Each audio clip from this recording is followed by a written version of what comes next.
তোমার কাছে ডাল ভাত হতে পারে, আমার কাছে না। আমি বাড়ি যাব, দরজা খুলো। মিলি শুনো না, একটু টাইম করছো কেন? দরজা খুলবেন, আমি চিৎকার করব। আরে বাবা একটু শুনো। দরজা খুলো, নাহলে আমি চিৎকার করব। ওকে বাবা, খুলছি খুলছি।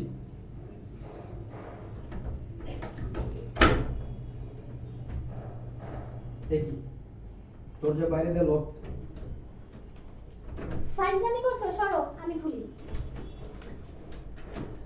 রাতুল, দরজা তো বাইরে থেকে লক করো। দেখি কি আছে এরপরে। শালার ফোনও তো ধরতেছে না। আমি আমি আসিফকে বলেছিলাম যে 1 ঘন্টার জন্য ফোনটা বন্ধ রাখতে। আমি এত কিছু জানি না, দরজা খুলো, আমি বাড়ি যাব। আরে আমার কথাটা শুনো। কাটে